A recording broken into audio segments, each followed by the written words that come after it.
Good morning to all or magandang umaga sa inyo lahat. So ngayon is Sunday. Ito sana ang tatrabahuin ko because nakita ko kanina nagdulubo na yung mga wire. So ito ang tatrabahuin ko but it is Sunday, is my day off. So Monday na lang ko ito gagawin itong bonsai materials ko. Dan ang isi-share ko naman sa inyo yung mga RC ko which is already 3 years old na. Tapos with different brand or kanya-kanyang mga manufacturer. So isi-share ko sa inyo kung anong pinagkakaiba, although they are the same, na mayroon silang servo, mayroon silang receiver, mayroon silang EEC at saka motor. So yun ang ipapakita ko niyo. Let's go.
Wala, nilarga.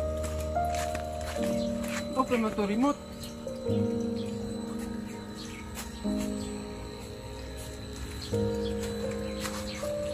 May nag-ano diri, may control. Yan, off tayo.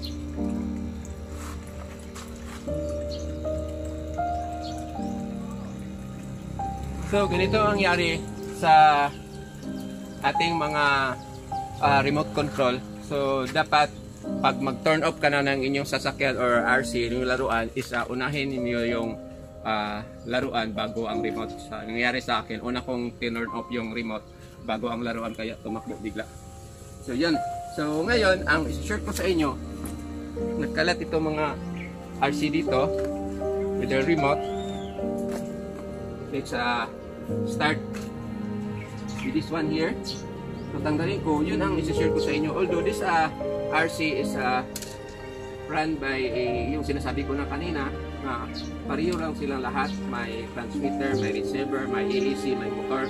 Pero yung pagkalagay nila, depende sa manufacturer, iba-iba ang itsura. Like this one here. Sana may di man mukap. So itong tinanggalan ko, it is a Traxxas X-Max. And the other one is a Redcat Kaiju. So ito ang sistema sa Traxxas X-Max. Ang servo niya nakatago sa ilalim.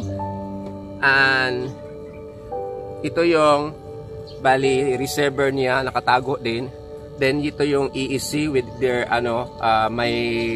may parang blower siya. Then also we have here the motor. So may blower din yung motor, at tapos yung supply na voltahe niya na ginagamit dito is 28 volts, dalawang 14 volts. So pwede itong gamitan ng 30 volts. Then sa ilalim naman is wala kang makakita na yung patawag yung propeller shaft compared to this one here. This is the Redcat Kaiju. Same pa rin. We have the receiver, a servo na makita lang sa labas, then EEC, then motor. Itong Redcat Kaiju is ang supply niya is 22 volts. So dalawang 11 volts. Then ang ginawa ko para matagal masira is I use only 14 volts kasi sobrang init yung gagamitan ko ng 20 volts. Anyway, hindi naman ako sumasali sa competition. So ang nakagandahan nito na RC is nakatago din yung ano niya, yung lahat na gear. So pwede ito sa mga alikabok. Then we have another one here. Madaliin ko lang ito kasi baka mabalawan maglinantaw. So yun. Hindi ko matangtang. So this is the Remo Hobby M-Max. So this Remo Hobby M-Max is very simple lang siya. Ang ano niya is ang nakatago niya is ito, balik muna tayo with battery, motor, dito yung ano niya EEC, then dito yung receiver niya. Then ang style niya is sa likod direkta yung ano niya, yung motor, then may propeller shaft dito sa gitna, diretso naman sa gear sa front, which is it is 4-wheel drive. So halos puro pareho lang sila ng style, kanya-kanya lang pagkakabay for the reason parang hindi sila makatawag yung parang makapiright pa. So that is for the M-Max. So ito ang the best, pinakamura sa lahat. It's only around 10,700 plus compared to the other X-Max is around 53,000 because of the tax yung papunta sa Pilipinas, because that is from the US, and the Red Cat Kaiju is from China. Also this one is from China. So we have the last one here. Itong mga RC na ito is minumodify ko na.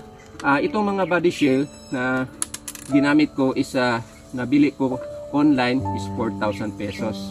Itong sa Red Cat at saka sa Maximo. So kaya na-share ko sa inyo para malaman niyo yung itsura. So ito siya is maganda sana siya because maraming mga metal. Kaya lang yung motor niya na-expose siya, if ever may mga bato na sumasabit dyan, there's a tendency nga mapangag na siya. Then nasa gitna yung bali mania. Then same pa rin, we have here servo, nakikita yung servo, and we have dito yung receiver. Then EEC niya mayroon ding blower, at saka motor niya mayroon ding blower. So ito ang pinakagaiba. Ang advantage lang niya dito, mayroon siyang stabilizer. So pag mag-curve ka nito, hindi siya basta yung katulad pag mag-drop siya pa ganyan, makita niya sumasabay pati yung sa kabilang bikas. Compared to the X-Max, which is kung magtagilid siya the curve, hindi sumasabay yung sa kabila. So there's madali mabalintong usahay compared to the Maximo, which yung sinasabi ko. So for this morning, dali ako, ito lang masishare ko sa inyo with this RC nga nandito sa aking baba. At it's around 3 years old na siya, kaya pinashare ko sa inyo kasi bala ko sana for my vlog is all about RC, including some bonsai at saka touring, yung papunta-punta ng ibang tourist pad. Kaya lang sa malas na palad na for 3 years ago na hindi na ako nakabili ng RC because una is very expensive. But is tumigil na ako sa pagbabas dito, dandahan naman sa pagtakbo for the reason na ang nangyari nito is nakagastos ako ng around almost 10,000. So ang hindi kurang na ito lang ang isang maliit na RC, yung pinakamura, which is the Remo Hobby, is walang nasira, although nireplacean ko siya ng mga yung sa tie rod niya, both front and rear, saka yung protector dito sa shock, yun lang, pero wala siyang nasira until now. So I believe it's durable. It's only 10,000 pesos compared to the X-Max, which is it's made in USA. So for this morning or noon, ito lang ang masishare ko regarding to my RC nga nakulikta nga 4 hanggang 4 lang. Sana makabili pa ko, even though it's a stroller for another collection. So for now, hindi ko binabash or hindi ko balintong-balintong ito kasi the problem is yung spare part wala dito sa aming lugar.